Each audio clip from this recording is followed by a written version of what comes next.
The next chapter that I'm going to take it is the Sermon at Banaras. Believe me, this chapter is very beautiful chapter.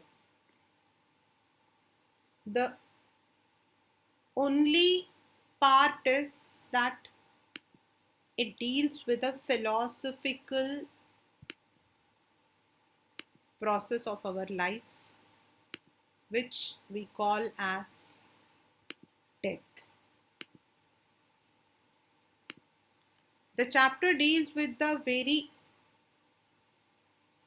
intricate philosophy that is, death is inevitable.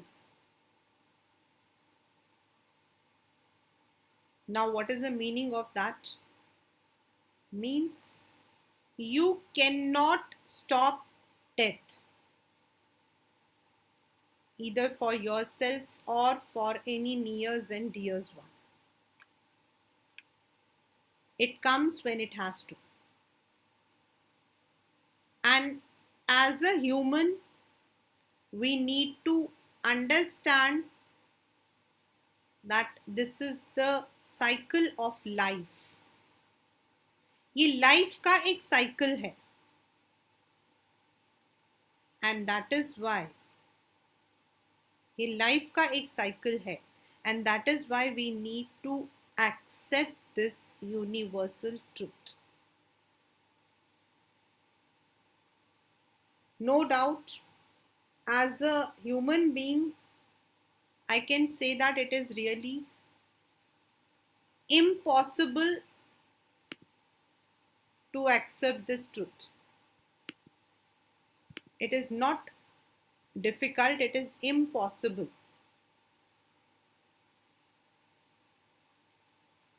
I still remember my father. Now it is almost 5 years. और मुझे 5 years is a very very long time. 5 साल पहले आप में से आधे बच्चे 5th class में थे, लेकिन 5 साल होने के बावजूद I can say that I have not accepted this truth.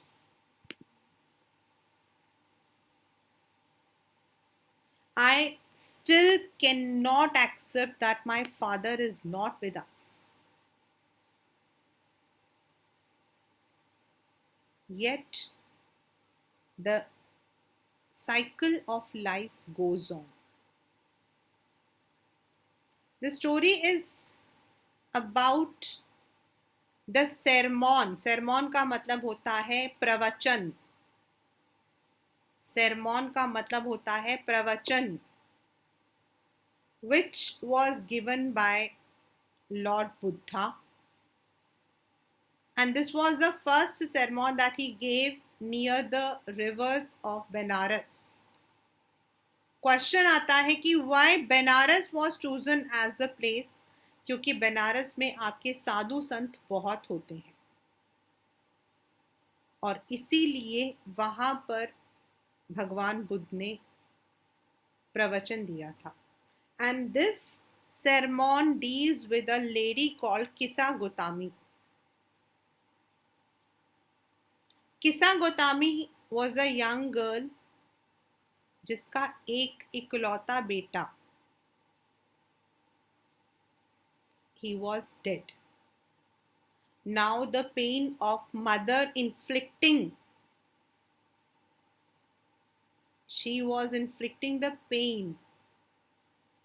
She could not understand, she could not accept this truth कि उसका इकलौता बच्चा जो है, he was lying dead.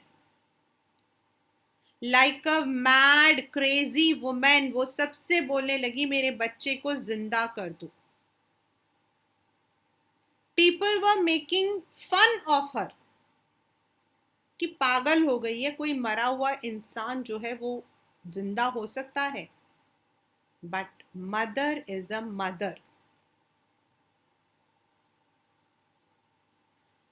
Someone told, you go to Lord Gautam Buddha, he will solve your problem. With hope, she went to lord Buddha.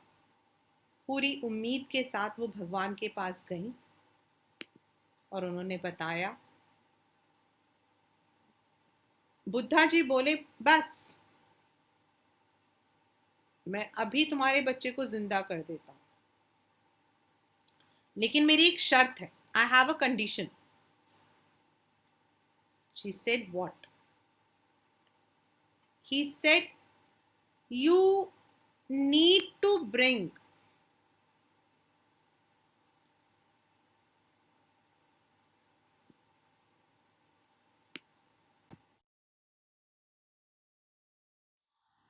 so now Lord said, ये तो बहुत आसान है, बट मेरी एक शर्त है। Now she said what? उन्होंने कहा, मुझे एक ऐसी जगह से, एक ऐसे घर से, you have to bring 1 fist of mustard seeds. आपको जो है एक ऐसे घर से मस्टर्ड सीड्स लाने हैं जहां कभी भी किसी भी फॉर्म में डेथ नहीं हुई हो, किसी फ्रेंड की, किसी रिलेटिव की, किसी की भी डेथ नहीं हुई हो। I need this from a house. अब उसको लगा ये तो बहुत आसान है, ये तो बहुत आसान है, क्योंकि कोई ना कोई तो मिल ही जाएगा। Now she went to every home. सबके घर गई वो, लेकिन सबने कहा एक मुट्ठी मस्टर्ड जो है आप ले लो, कोई प्रॉब्लम नहीं है, बट ये मत बोलना कि somebody is dead or not. This is because ये that is the most painful factor of our life.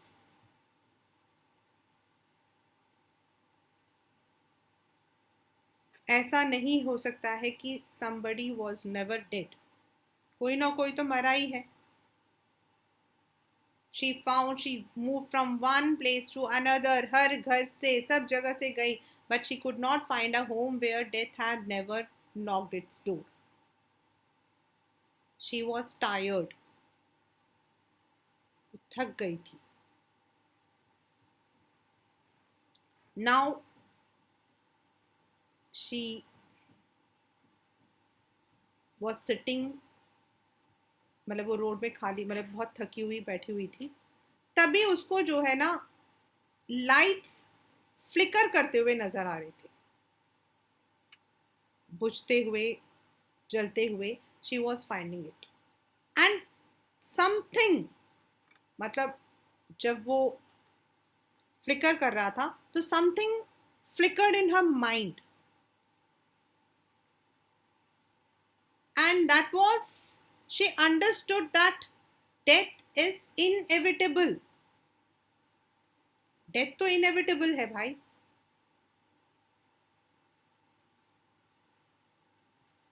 and there is no way out.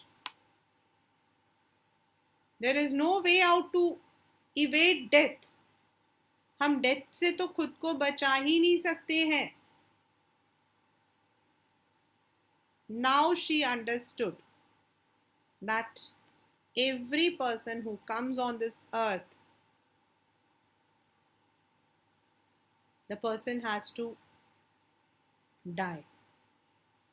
अब ये सारी बातें करने के बाद लॉर्ड बुद्धा जो है, he told that, जैसे एक, मतलब ये सारा बहुत बहुत बहुत इम्पॉर्टेंट है, छोटा सा चैप्टर है लेकिन बहुत इम्पॉर्टेंट है। ही सेड, जैसे एक मिट्टी का बर्तन होता है, that is bound to break, वो टूटेगा ही टूटेगा। पेड़ पर फल जितने जल्दी पक जाते हैं, the more it gets ripe, the more it tends to fall down. पके हुए फल जो है वो पहले गिरते हैं. यहां पके हुए फल is for the old people. लेकिन इसका मतलब ये नहीं है कि जो कच्चे फल है वो नहीं गिरेंगे, वो भी गिर सकते हैं. आप उन पर पत्थर मारो, आंधी आए, तूफान आए, वो भी गिरेंगे. यानी कि यंगस्टर्स की भी डेथ हो सकती है. So he said, as we have this any earthen pot, earthen मतलब मिट्टी के बर्तन, that would always break. Similarly, those ripen fruits, पके हुए fruits जो हैं, they are in the danger of falling. Similarly, humans are mortal, and nobody, not a son can save his father, a father cannot save his son, no one can save the other person from the clutches of death. So this is the chapter, the Sermon at Benares, a very philosophical chapter. I'm sharing the chapter on your screen for the explanation.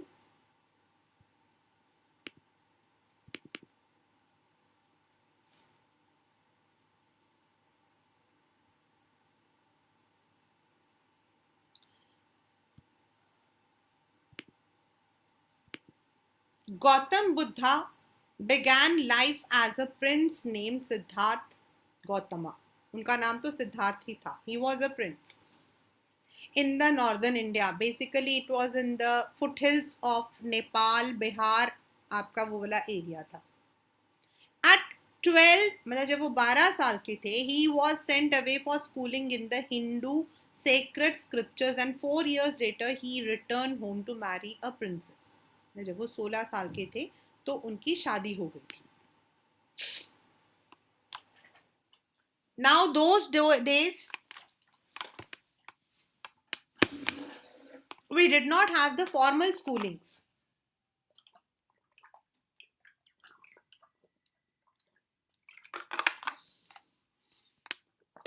उन दिनों में आपके formal स्कूलिंग्स नहीं होते थे कि आप 6 years हो गए, आपको स्कूल में डाल दिया. Those days the students were sent for having the study of scriptures, यानी आपके ग्रंथ, वेद, उपनिषद, इन सबको पढ़ना. They had a son and lived for 10 years as befitted royalty. ये पेपर में आया हुआ है that what is the meaning of befitted royalty? Means जैसे रॉयल लोग, वेल्दी लोग रहते हैं with all the bounties of life, सारी खुशियां, सब कुछ. They had a very royal life. At about the age of 25, the prince heretofore shielded from the sufferings of the world. Heretofore मतलब अब तक उन्होंने बाहर की दुनिया नहीं देखी थी. He was a prince, so he never bothered about anything. वो हम लोगों ने 9th में पढ़ा था ना, happy prince. वो while out hunting chanced upon a sick man, an aged man, and then a funeral procession, and finally a monk begging for alms. वो हंटिंग पर जा रहे थे तो उन्होंने 4 लोगों को देखा. एक बूढ़ा, एक बीमार, एक फ्यूनरल डेड बॉडी लेते हुए, और एक आदमी जो कि भीख मांग रहा था. उन्होंने तो कभी दुख देखा ही नहीं था. उन्होंने तो कभी नहीं देखा था कि what is the meaning of trouble. दुख खाने के लिए इंसान को कितना सोचना पड़ता है, उन्होंने तो कभी नहीं देखा था, because he was living the life of a royal. These sights so moved him that he at once went out into the world to seek enlightenment concerning the sorrows he had witnessed. But he wanted to know, why does a human suffer so much? इंसान इतना क्यों परेशान होता है? He wandered for 7 years and finally sat down under a peepal tree where he vowed to stay until enlightenment came. 7 साल तक वो इधर उधर घूमते रहे और अल्टीमेटली उनको मतलब कि वो पीपल ट्री जो है उसके नीचे बैठे रहे. अभी भी हम लोग उसको जो है बौद्धि ट्री बोलते हैं. Enlightenment after 7 days, he named the tree as the Bodhi tree. Bodhi बुद्धिमान बुद्धि मतलब उसके नीचे उनको बुद्धि मिली थी. And began to teach and to share his new understandings. और बौद्धि ट्री के नीचे उनको ये एनलाइटमेंट मिला था, इसीलिए उनका नाम पड़ गया Buddha. At that point, he became known as the Buddha, awakened or enlightened. The Buddha preached his first sermon at the city of Benares, most holy of the dipping places on the river Ganges. That sermon has been preserved and given here. अब आपके paper में question आता है कि why did he choose Banaras only? So the reason is, as I told, that Benares is the place of holy river Ganges. And the saints, जो आपके संत होते हैं, वो लोग वहां पर आते हैं. So he wanted to share, क्योंकि उन दिनों में those people who had taken, जो लोग अपना मतलब कि जो आपकी दुनिया मतलब फ्रॉम द हाउस, जो लोग अपने आप को संन्यास ले लेते हैं, वो लोग बनारस यहाँ वगैरह जाते थे, हरिद्वार बनारस इन जगहों पर ज्यादा जाते थे. So he wanted to share those ideas with those intellectuals. It reflects the Buddha's wisdom about one inscrutable kind of suffering. Inscrutable मतलब which we can never understand. हम आज तक उसकी स्क्रूटनी नहीं कर पाए हैं. As I said, death. We never know why it happens. Scientists have discovered so many things, but they couldn't find a medicine for death.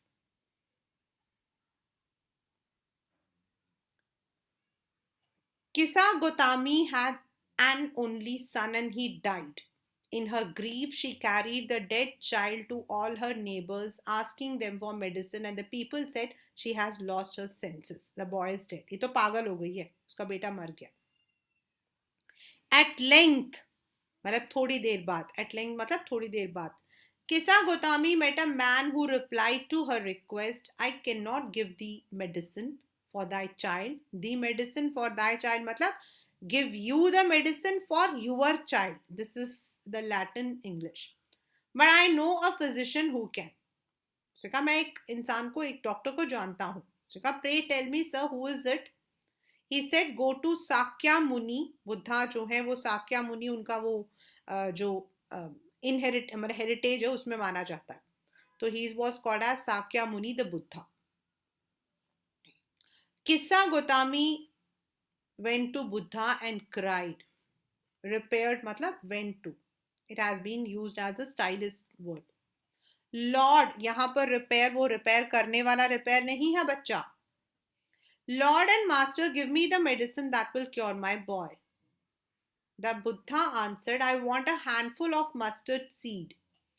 And when the girl in her joy promised to procure it, वो तो खुश हो गई, बस एक मुट्ठी सरसों.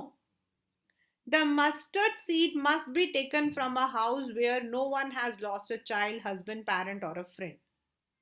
मतलब दूर दूर तक कहीं किसी की मृत्यु नहीं होनी चाहिए. Poor Kisa Gotami now went from house to house. The people pitied her. Pitied मतलब sympathy. उस पर दया खा रहे थे. Here is mustard seed, take it. Did a son or daughter, father or mother die in your family? Alas, the living are few, the dead are many. Do not remind us of our deepest grief. पता नहीं कितने लोग जा चुके हैं. दादा परदादा means that we cannot count them. We can count with whom we are living, but we cannot count those who have gone. Please हमारे दुखों को मत and there was no house, but some beloved one had died in it. Kisa Gautami became weary and hopeless. थक गई वो, ना उम्मीद हो गई वो, and sat down at the wayside watching the lights of the city. रास्ते में बैठी हुई थी, as they flickered up and were extinguishing again. Light बुझ बुझ के जल रहे थे, मतलब उन दिनों में लैंप लाइट्स होते थे तो वो लालटेन बुझ के जलते थे. At last the darkness of the night reigned everywhere, and she considered the fate of men, that their lives flicker and are extinguished again. थोड़ी देर में रात हो गई. उसको थोड़ा सा उसके दिमाग में भी वही चीज फ्लिकर हुआ कि लाइफ बुझती है, फिर मतलब death and birth are two sides of a coin. And she thought into herself, how selfish am I in my grief? Death is common to all. Yet in this valley of desolation, desolation मतलब जहाँ कोई नहीं रहता है, desolated मतलब sorrow, there is a path that leads him to immortality who has surrendered all selfishness. मतलब death is inevitable. But हम सब इस दुख में एक चीज को समझ सकते हैं, that a man can be immortal जो सेल्फिश ना हो. नाउ यहां तक तो थी कहानी. आगे बुद्धा जी कहते हैं, बहुत बहुत बहुत बहुत important, the life of mortals in this world is troubled and briefed and combined with pain. For there is not any means in which those that have been born can avoid dying. वो कहते हैं कि जो इंसान है, the life of mortals means यहाँ mortals is humans, the one who have to die. हमारी जिंदगी जो है वो छोटी सी है. It is full of pain, troubles, and ऐसा कोई रास्ता नहीं है जिसमें हम डेथ को भगा सकते हैं. After reaching old age there is death. Of such a nature are living beings. इंसान का नेचर ही वही है. As ripe fruits are early in danger of falling, so mortals when born are always in danger of death. Paper में आया हुआ question है. मतलब जिस तरीके से फल जो होते हैं वो पहले गिर जाते हैं, पके हुए जो फल होते हैं वो जल्दी नीचे गिरते हैं. Similarly when a person reaches his old age, he is bound to die. As all earthen vessels, earthen मतलब मिट्टी के बने हुए, made by the potter and in being broken, so is the life of mortals. मतलब he has compared these two things. One, the earthen vessels, and second is the ripe fruits. Both young and adult. Fools or wise. चाहे आप intelligent हो या आप बुद्धू हो, आप rich हो या आप पुअर हो, everyone has to fall into the power of death. All are subject to death. Of those who overcome by death depart from life, a father cannot save his son, nor kinsman the relations. Means जो मर जाता है, चाहे वो एक पिता है अपने पुत्र को या फिर अपने रिश्तेदारों को, किसी को नहीं बचा सकता. Mark. While relatives are looking on and lamenting deeply, one by one mortals are carried off like an ox that is led to the slaughter. मतलब हम इंसान रोते रह जाते हैं, बट एक एक करके, जिस तरीके से स्लॉटर मतलब कि आपके कसाई के पास जैसे ऑक्स को लेकर जाते हैं काटने के लिए, उसी तरीके से एक एक करके हम इंसान चले जाते हैं. So the world is afflicted with death and decay. मतलब हम जो हैं बूढ़े भी होते हैं, डिके मतलब बूढ़ा, death death. Therefore the wise do not grieve knowing the terms of the word. लेकिन अगर आप wise हो, you will understand that death is inevitable. आप डेथ को किसी भी तरीके से बचा नहीं सकते हो. Not from weeping, not from grieving will anyone obtain peace of mind. अगर आप रोओगे, दुखी मनाओगे, कुछ नहीं होगा. उल्टा, his pain will be greater and his body will suffer. उल्टा वो और बीमार हो जाएगा. He will make himself sick and pale. अगर हम मरे हुए इंसान के लिए बैठकर रोते रहेंगे तो हम कमजोर पड़ जाएंगे. Yet the deads are not saved by his lamentation. उसके इतने दुखी होने से डेड वापस नहीं आने वाला. He who seeks peace should draw out the arrow of lamentation and complain and grief. जो चाहता है कि he should live in peace, he should not regret, he should not express his sorrow, he should not grieve. He who has drawn out the arrow, मतलब हमने वो तीर चला दी है, and has become composed मतलब peaceful, शांत, will obtain peace of mind. He who has overcome all sorrow will become free from sorrow and be blessed. और जो दुखों को झेलना जानता है वो इन चीजों से फ्री हो जाता है. But if we are lamenting for the people who are dead, we would never obtain peace. And this is how a person is afflicted with the sorrow. मतलब हम जो है, हम इंसान जो है, we are all, and it is not that it is me, you, everyone. और ऐसा कभी नहीं होता है that we might have come across a person. There are so many, मतलब मैंने ऐसे लोग देखे हैं जिन्होंने अपने बहुत बहुत नियर एंड डियर वन को खोया है.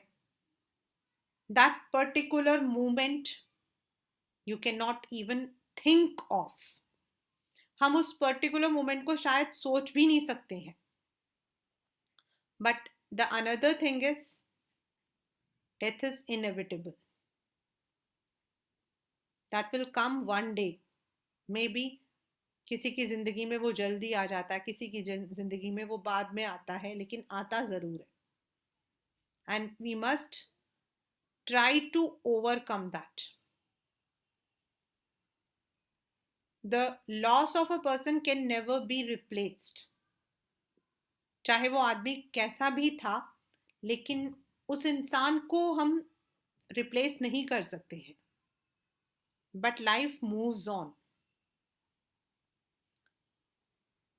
हमारी जो लाइफ है वो चलती रहती है. मॉर्निंग आता है, रात होती है, काम चलता है. So we must overcome that grief so that मरने वाला जो है वो भी शांत है. उसे भी नहीं अच्छा लगेगा कि हम रो रहे हैं. और हम रोते रहेंगे तो what will happen? Relatives will be there for a period. उसके बाद we cannot even think of. The cycle of life goes on. And ये जो 4 उन्होंने देखा था स्टार्टिंग में, we tend to become old, we tend to become ill, we cannot evade death.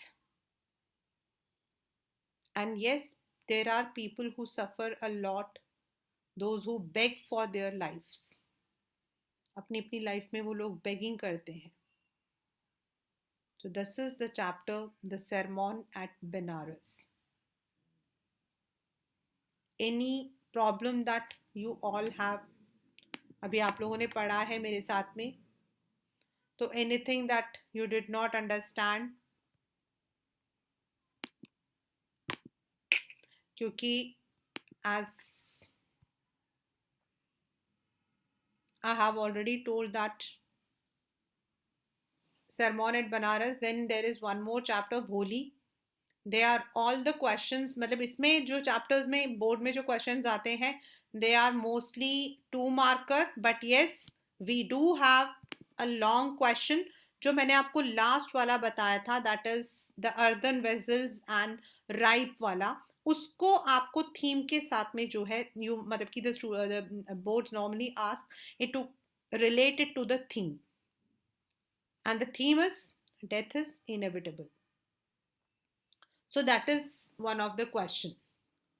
The rest is all about the cycle of life which goes on. It is about how Buddha himself got this enlightenment. उनको खुद ये enlightenment कैसे मिला, and how he gave this sermon to make others understand that the life cycle cannot be changed. Therefore, we need to overcome our griefs. We need to control on our griefs and move on.